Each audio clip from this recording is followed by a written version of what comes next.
Hi everyone, thank you for stopping by and welcome back if you've been here before.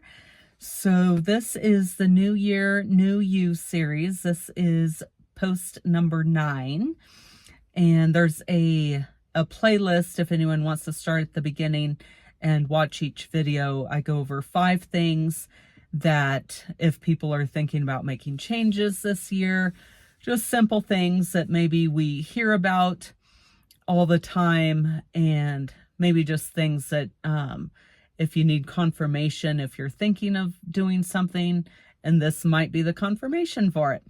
So I have down, so this is number 9. I have down the first one, to pick up trash in your neighborhood.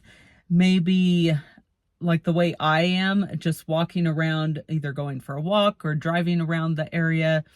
If I see a spot that maybe there's garbage on the side of the road or just out in the neighboring spots, it drives me crazy. So I will go pick it up. And what I used to do, my friends and I, back in the college days in Sacramento, there's a river right there that you could walk along and it would go all over. And so we would walk along the river and take plastic bags and pick up garbage, and every time we would fill up a whole, like a grocery bag full, and maybe even more than that. And that's just what we like to do. Some people aren't into that at all. They couldn't care less. And they maybe even have something, that they just throw outside their window. But, so yeah, if that's something that you're like, gosh, my neighborhood's so messy, or it's so this or that. And you can also make it a family event, to teach kids that, it's okay to pick up garbage, to beautify your area, to take pride in where you live and your community.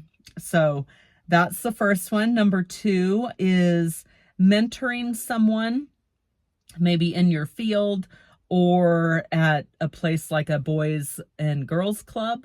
So maybe a new person has started at your job and they don't know as much as maybe you or other people.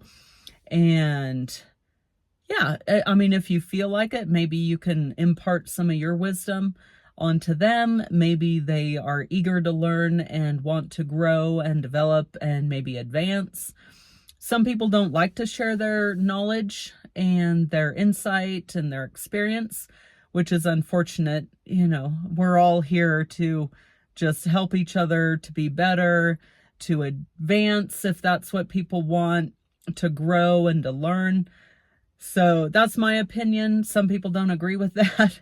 They just keep all their knowledge and they're like, no, I'm not gonna, I had to start at the bottom. I knew nothing. No one helped me. Well, that's not a very good outlook, in my opinion.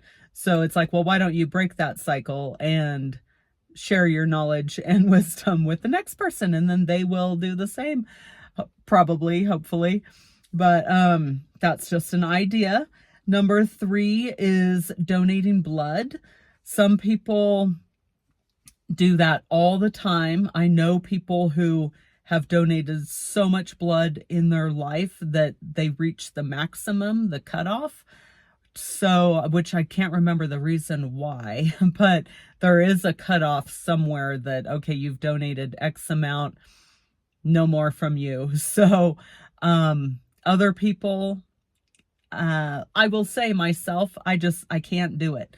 I can't even stand needles. I can't even stand needles like on TV shows or movies that are, I mean, just talking about it just makes me, oh my gosh, I can't even deal. I wish I could, because yeah, if I could handle it, I would probably donate blood maybe all the time. I have no idea. If it's something that doesn't bother me, then yeah, I have no problem doing it, but it really bothers me and I can hardly even, yeah. But if you're one of those people who, bless your heart, my goodness, it definitely, it saves lives. It helps people.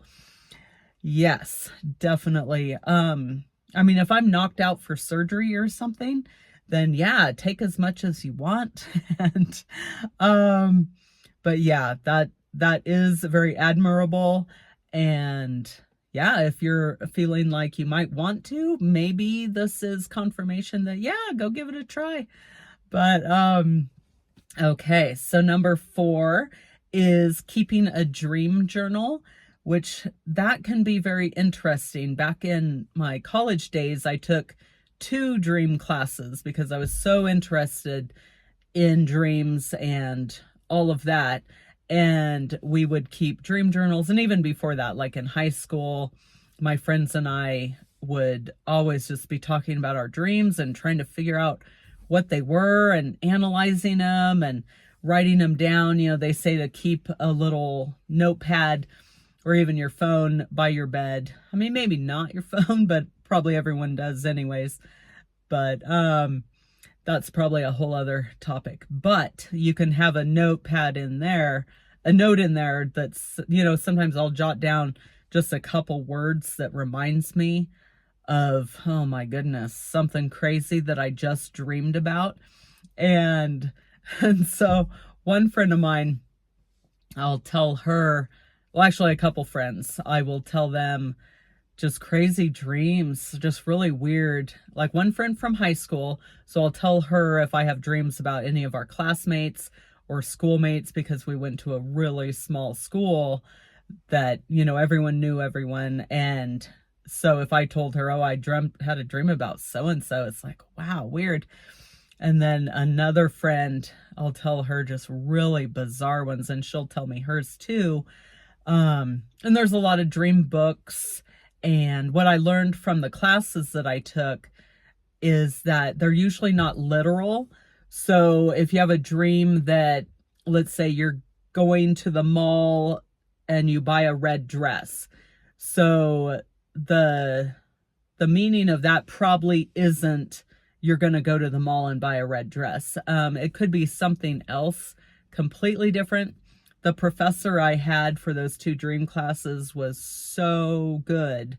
Oh my gosh. We would sit around in a circle and tell our dreams during every class. And he would analyze. Mostly what came down to was the feeling behind it, the emotion behind it. So maybe if you're terrified about going to the mall to buy a red dress, he would break that down to, okay, why would that cause you to be terrified? And so there's a lot more to it than just what it looks like on the surface. And so it's so fascinating. So if you're into maybe learning more about that, maybe start with a dream journal and pursue that more. There's a lot of information online, on YouTube, and yeah, probably at your local library, local community center where they have classes. So that's just an idea. So number 5 is dedicate a 1 day per month for me time. So if you're feeling maybe that you are just so stressed out, pulled in 50 different directions with all of the things like work, school, kids, spouse, house, pets, maybe elderly parents, maybe siblings that need help, maybe coworkers that either are giving you a hard time or that also want your time to hang out, whatever it is. We're often always pulled in so many different directions all the time. And some people have a really hard time saying no, which I did a whole video on that right before Thanksgiving, I believe it was. And I'll try to link that down below if anyone's interested. I'll put it in the comments. But yeah, so it might be good to just plan on, okay, you know, the first Saturday of the month, I'm not scheduling anything. I'm not doing, you know, unless there's maybe one of the kids has a game or a school event or a whatever. Yeah, but you can figure it out with your schedule. Okay, I'm always free on, you know, the second Sunday or whatever it is. And just have that as a me day. Yeah, and just do things that bring you joy, relaxation, calmness, refreshment, re-energize you. Yeah, so that might be fun to look forward to. You know, maybe even just maybe meeting up with a friend for coffee, going to a movie, just sitting at home with your feet up, watching your favorite series, whatever it is. So yeah, just something where you don't have plans or anything scheduled. So let me know down below if any of these sound good to you. And I will, I'll put that link, and also check out the playlist. There's a playlist for all these. All right. Well, I'll see everyone in the next video. Have a good day. God bless.